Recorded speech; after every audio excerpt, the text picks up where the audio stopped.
All right, hello everyone, and welcome back to the Patch Fix Tuesday podcast from Automux. I'm Landon Miles, and I've got the host chair this month, which means we get to ask Jason the hard questions instead of him asking them to me.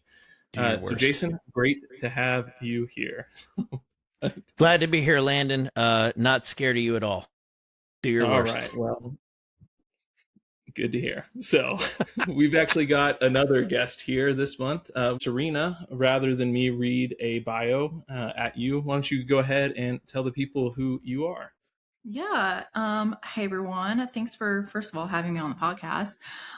So most people might know me online as She Networks. My background is in network engineering and offensive security. So I've created content for both, written blogs, videos, been on other podcasts.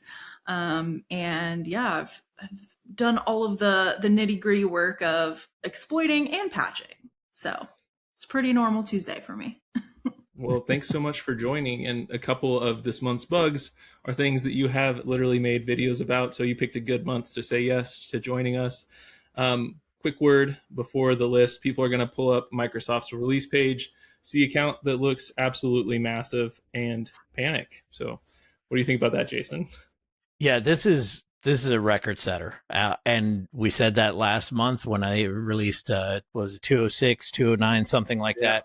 And we are closer to triple than it is double. So, last year's record is just completely shattered this month. We don't see a lot of AI credited. I counted about 15, 16 this month, but I think that's more recognition of the fact that, AI is just a part of everyone's toolkit, rather than the sole means to discovery. And so I expect to see unless it's coming out of a frontier lab or a company whose business model around exploit discovery is, vulnerability discovery is, based on AI. I don't think we'll see it mentioned as much. But to be clear, you do not hit triple on a previous record or approach triple without some serious help from somewhere.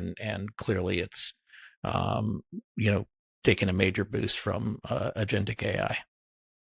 Yeah, definitely. And the big chunk of it really is Chromium on Edge, Cloud, Azure, Intra, Exchange Online, the stuff Microsoft fixes on their side. But what actually hits your fleet might be a little bit smaller, but still it's going to be, it might be a day. So, but yeah, and then I don't know, it just makes me wonder where we're going to be in like December if we're this isn't really looking like a logarithmic growth. It's looking more exponential, but it's got to taper off at some point. So, but July also in the past few years has been has been a pretty heavy month just with Hacker Summer Camp coming. So, Jason, I'll let you. But yeah, that's right. I mean, a lot of folks like me are getting ready to head out to Black Hat and DEF CON, or as we jokingly call it, Burning Man for nerds.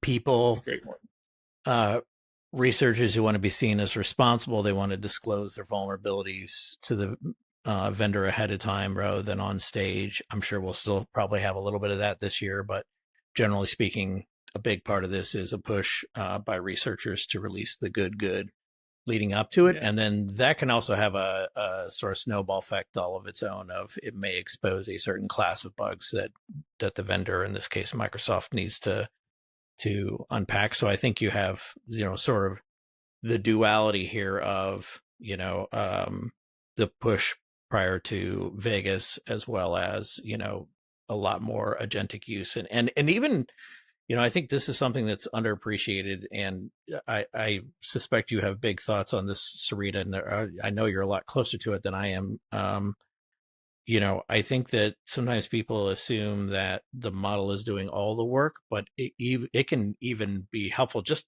to speed things up of like, hey, I think there's a vulnerability in here. I think this is the rough shape of it, and AI can help you validate that quicker, or test different theories much faster than it would take you to do it by hand. So, is that your sense as well, that it's not all about the model did everything for me, but that maybe that the model made me more efficient or helped me get there faster. I guess I don't have a ton of experience of actually using models to find vulnerabilities or kind of, try and actually validate or test those. I do see a lot of people using models to find them. I think where it probably comes in handy for researchers most of the time is going to be helping with reporting. Reporting is a big one, and also like talking about what the actual security impact and implications of these are. So I think there's a lot of like really strong researchers out there, and a lot of times reporting is kind of lacking, even when they have a really awesome finding. So kind of like actually putting that all together, I think is the way that I've used these models more for myself personally. But as we've seen the models increase, we've seen or improve over time, we'll probably see more of those valid findings. Obviously, even in this, how many did you say there were in this Patch Tuesday release? Like had AI assisted? 570 something. Okay, and that's how many had AI were AI assisted. Oh no! We had sorry, only 16 had it listed. Okay, but interesting. Our guess is that it's probably way higher than 16. Way higher than 16. Yeah. And I think it really access matters, like what kind of models people are actually using to find these. That's going to make a really, really big difference. Yep, absolutely. Yeah. Absolutely. Yeah, I was also a little surprised to see how many were spread across multiple instances of Windows. It seems like, look at Server 2025, Windows 11, both 26H1, 25H2, like all of them are well over 300 vulnerabilities each. And so this is hitting a lot of core systems. And I think that's also different than what we've seen, where you might have a high number, but it's hitting a lot of ancillary things or things that only a handful of Microsoft users have, rather than, core products at scale. Yeah, absolutely. And then, so I do want to hop into the list, but before that, for those of you going to Black Hat or DEF CON, Jason will be there. He will be handing out drink vouchers and autographs, so make sure you go find him. Not really, but maybe. But you never know. All right, you never know. All right, so the list. We're not going to be going through all of them, obviously, but a handful that really matter. You can need to patch that today or as soon as possible. And there's one really clear place to start, because it's the only one that we're seeing right now that Microsoft is flagging as already exploited. That's CVE 2026 56155. It's an Active Directory Federation Services elevation of privilege. On paper, it's just a 7.8, lower than what most of us are really looking for, but it goes first anyway because someone's already using it.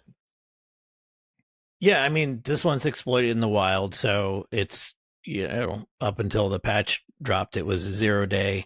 ADFS is pretty central to any network that's using it because it controls authentication, and that's always kind of a worst case scenario, right? Because it gets you access to many things. So this local privesk allowing you to become administrator due to a lack of sufficient access control granularity, that's a very big problem. And so, our guidance is don't sleep on this 7.8. It is really a great way of for an attacker, like once they're able to sort of get onto that initial box on your network, move laterally, this is that very next step, and they're right there at network takeover or being able to get onto whatever their objective is. And this is something that should be at the top of your list, not least of which because it's under active exploitation, but also because of just the central importance and danger. Yeah, and it's, getting administrator access on the thing that mints administrator tokens and other tokens is about the worst place to hand someone administrator. So frowned upon. Yeah, frowned upon. Not going to have a good time if it gets popped. So go ahead and patch that one. Yeah, I can add on. I would say from a offensive security perspective, anything that involves AD, escalation of privileges, with the authentication aspect is it's very interesting. So, like you said, it might be on paper 7.8, but everyone needs to kind of evaluate what that is for their own environment and their security posture. But there's people that always look for and document AD privilege escalation vulnerabilities because those typically get used and reused for a long time. Yeah, they tend to be long tail, don't they? Because you get a lot of administrators who get in the mindset that, hey, this is internal to my network. It's 2, 3, 4, 5, 6 steps in, and so I will catch the attacker way before they get to this point. And of course, that's Yeah. sadly rarely the case. Yeah, Yeah, it's and from personal experience, a lot of times like the detections really aren't set up for some of these attacks and for, so if someone's in your environment, a lot of times these do go undetected that they actually are actively being exploited. Um so yeah, I would get on that one. yeah. All right, so the next one is CVE 2026-49181. That's a Windows DHCP client exploitation of privilege. It's a 9.8 out of 10. This one's probably a little bit harder to exploit in the wild, but successful exploitation does get you system privileges. Word I'd underline here is client. Everyone babysits the DHCP server because it's infrastructure. DHCP clients, maybe not as much controls on. So I'll throw this one to you, Jason and Serena. Jason, what would you do with this one? How would you exploit this one? So to me, I mean, anyone can use a DHCP vulnerability to their advantage, but it's typically what I saw in my time at Cyber Command. It was typically only advanced attackers who would bother with it unless they had like a very particular reason for that network to mess with it. Because what we would do, or allegedly, what some would do is, use it to redirect certain traffic to a malicious server that they had stood up on that network, and then use that to exploit the box. Um, so there's some games you can play around that with traffic redirection and sending them to somewhere that's stood up and temporary, or maybe you took over an internal network resource and had serving a bad page. And you don't have to think about an entire rogue server, right? It can be this thing over here that's serving web pages legitimately to someone, and you've just manipulated a subdomain of it or something, and so that traffic will go there and it'll load a page with malicious content. And so a lot of variations you can play with it. It's one of those enabling capabilities that make an intrusion run well, rather than something that causes an intrusion itself most of the time. It's hard. It's not a great it's initial access vector, though it can be, but it's really more I'm inside and I want to move around laterally, or I want to play some kind of larger scale shenanigans, and it can be very helpful there, especially when you're talking clients and not servers, because that means you have to be 100% on your patching across the board, or at least hit all the machines in scope. Yeah, absolutely. Serena, anything you wanna add in on that one? Yeah, I think what is going to be important for this one is, I mean, when you think about a DHCP client, that's any client that interacts with DHCP, right? Any endpoint that interacts with DHCP. And I think what's important to, from a blue team perspective here, or a defensive perspective, is probably need to like evaluate your bring your own device policies, because that can be important, especially making sure that this DHCP CVE is actually patched on those devices. But I think it's always interesting when vulnerabilities like DHCP, we get new ones, because these are protocols that have been around for so long. And anytime there's something new that pops up in them, I'm kind of like, okay, like it always piques my interest a little bit. And the fact that it's rated so high here, I think it's worth taking a look at. Yeah, absolutely. Absolutely. All right. So the next one we're going to touch on briefly. just there's an RDP bug. So Jason, I'm hearing there's a free fix on this one that you don't necessarily even need to just go patch. You can just confirm the setting and not scramble. Do you want to touch on that one real quick? Yeah, and I mean, and this is, to Serena's point, this is another great example of something that's been around a long time, been beat up on for decades at this point, and we still have significant bugs. In this case, a 9.8 falling out of it due to uninitialized memory. So you can craft RDP traffic and achieve memory corruption and potentially code execution. I think it's going to be a little bit hard to exploit, honestly. I think it's just, those are not the kind of thing that you're going to see like drive-by skids using, or even like large scale, kind of mass exploitation, data extort, data. Fucking hell. Or even most of the blooper comes from. Oh man, I'm behaving myself because Serena's on here, because usually it's like, so many F-bombs. You do need to send her the blooper clip though.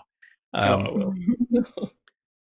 I don't think you're even going to see large scale data extortion actors going after this. At least not all of them. Maybe one or two who specialize in it, but it's only exploitable when network level authentication is off. So if you turn on NLA, you close that pre-auth path entirely, and that's something that you want to have actually enforced. Ideally, RDP really ought to be behind a jump box. You don't want to have it out there facing on the public internet, but as this one's more of a just make sure your RDP is properly configured.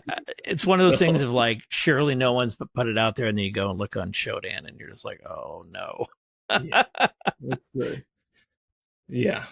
It's just don't use RDP over the internet ever. And turn on NLA, because it's one setting, it's an easy fix, so that's just something you can hopefully kind of knock out and not have to really worry about this. But yeah, also don't put RDP on the open internet, because you're going to have a bad time.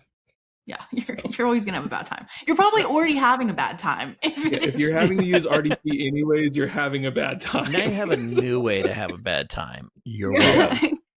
Your bad times have gotten worse. Okay, last Windows one. SharePoint, it's a CVE 2026 50522, another 9.8 out of 10. Remote code execution over the network on a box people deliberately put on the internet. It's not hypothetical.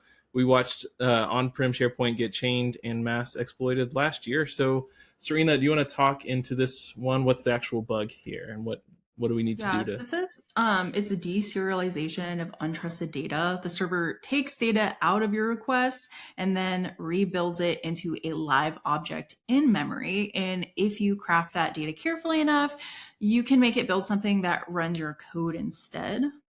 So, not great. This one sounds like very much almost an AI crafted bug, because humans, we don't have that long of an attention span to figure out exactly how to craft that packet. I think that has to, I don't know, Jason, Serena, what's your thought on that? So. Yeah, I would say I don't know. There's occasionally bugs that come out that I'm, pre AI, where I was just like, how the heck? Like, first of all, how long did that take you to figure out? What's nice about this one is that you do need to be authenticated. Yeah. But only as the site owner. So there's that. And orgs, they kind of do hand out site owner pretty frequently. So, I would probably, on top of patching this, maybe kind of reevaluate your policies on what kind of permissions that you're giving, going back to that like least privileged model, so that, especially with these authenticated bugs. Least privilege. Always going with the least privilege option is your best bet. Yeah, absolutely. And the thing that worries me about site owner is that not only is it handed out like candy, but it's SharePoint.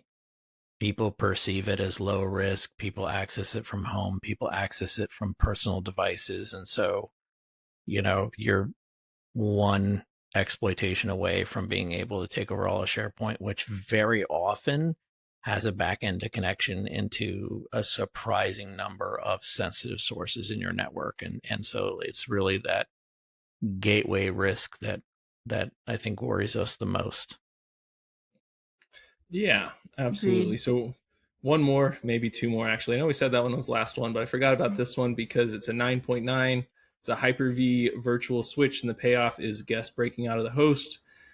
One compromised VM can take over the whole box. So patch that one if you're in a distributed environment.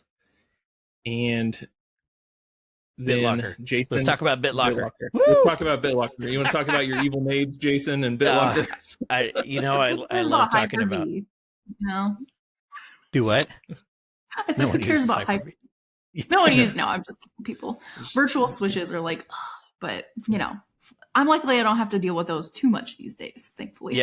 Yeah, exactly. I always like talking about BitLocker stuff, and not even so much for the evil maid scenario, but like I remember back in the day, I think a lot of people don't recall that the kind of fuss and attention that we pay to PII and sensitive data getting compromised, like it didn't start with mass exploitation, didn't even start with like hacks per se. It was when we had this explosion of mobile devices and people leaving their stuff in cabs and coffee shops and hotel rooms and all that sort of thing. And so it's a very real thing, even though it's been overshadowed these days, and a little bit shocking that we have a bypass of BitLocker encryption with physical access. So the score is low because you do have to have physical access, so that's why it's down at a 6.1. But this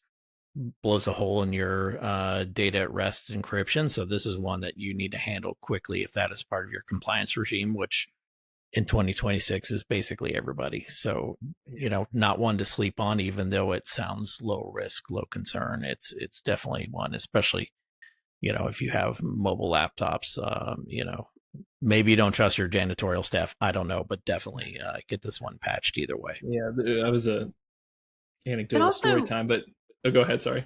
Oh, I was going to say it's also relevant for devices that are, stolen or lost. So that happens kind of more frequently than people would expect, especially now with work from home. People are traveling while they're working, taking laptops through airports, putting laptops in suitcases, even though, you're not supposed to put lithium ion batteries in your suitcase, besides the point. People do.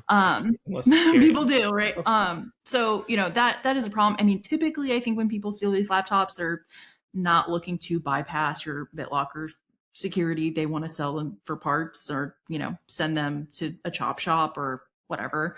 But that is notable too for like devices that are lost or stolen. Yeah. Absolutely. So this was about 20 years ago, but I had an old professor friend of mine that one of the assignments that he handed out to his class was they got $20. They had to go on eBay and find a used hard drive and extract as much data as they could from it. And he was like, every year it's like you got bonus points if you got like a social security number but every year it was wild. So, I mean, I think that's another area too, is just the encryption of drive data is important. So, but all right. And then, let's do Apple real quick and then Linux. So Jason, Apple shipped at the end of June. What do they have for us? Yeah, they shipped Tahoe 26.5.2, came out on June 29th, right before the holiday. Almost all browser stack, WebKit. It's funny. We could basically replay what we said in June for this month regarding Apple and Linux. Or last June or the June before. Or the June before. Parsing is hard. WebKit has always been, it's woven in the entire Apple ecosystem on both desktop and mobile, and it's very pervasive, and it's also it's a thing people like to hit, right? Like it is the best way to get that initial entry onto a Mac OS or iOS or iPad OS device. So people beat it up a lot, and unfortunately bugs keep falling out of it, but again, right? Like don't just think about, oh, I browsed to a dangerous website. This could be that you opened a, malicious iMessage or something along those lines. Yeah, I would say like these specifically, especially with like WebKit, we see a lot with I would say like spyware is a big one. So a lot of these vulnerabilities can get sold for a significant sum of money. Like that's why I think a lot of people beat up on WebKit and other types of vulnerabilities, specifically with like iOS and Mac OS, because you can get significant payment. There's also, nation states that are evaluating, for bugs on these. So it's good when they're found and patched for sure. So then Linux past month is almost all local privilege escalation, and I want to frame that before anyone panics. These are bugs that you already need: a foot in the door, a local account, a container, a tenant on a shared box, a multi-tenant host, Kubernetes, one admin to lock down server. It's a little bit lower on the list than a lot of the Windows ones that we saw, but still patch them. So the one I'm just going to keep going if that's okay. Oh yeah, go for it. Actually, sorry. No, I was just gonna say, like, don't tune out just because you hear local, because sometimes people do that, and from like my pen testing experience, it's sometimes easier to get local than you would expect, especially if you are doing like pretty regular internal pen tests, and things like that, or you have assumed compromise, or So I would still take it pretty seriously. Yeah. Yeah, absolutely. So dirty clone, your copy fails, that generation of bug, the scores, there's a lot of those coming out still. The kernel has memory that's shared with a file, and it flags that memory is read-only. Don't write to this. The bug drops the flag when it's shuffling around, and you can write to that disk, which is, for the most of those, it's under sudo. So terrible trick. Dirty clone's the fourth bug in about 6 weeks doing the same move, right? This is the thing that you and I discussed back in April, Landon, of, based on the characteristics of Dirty Frag, we had the expectation at the time, as did a lot of other people, that we would keep seeing variants of this family come out. So, we had copy fail, or I guess it was copy fail back in April, Dirty Frag and Fragnesia in May. Now it's Dirty Clone, and it's probably going to continue on for another few months, unfortunately. Yeah, and I think old code isn't necessarily safe code. It's just code that nobody's looked at recently. And with AI, the ability to look at old code quickly is much easier now. So the right eyes, better tooling, going back through decades of it, I think we're going to continue to see a lot of these. So I think that's about it for everything that we have for you guys today. Thank you so much for joining. Serena, thank you for joining. Jason, thank you for joining again. Any parting words from anybody before we go? No, thanks for having me on. It's been fun. I'll just say that, this is why we've been talking about frontier pace governance, that, if you're going to review these manually, you're not going to get patched in time. And so you need to start thinking categorically about risk and, again, be risk aware, not risk adverse. Mm-hmm. Yeah, absolutely. Well, patch your stuff. We'll see you next month. Thanks, everybody. Thanks, y'all. Thanks. Bye.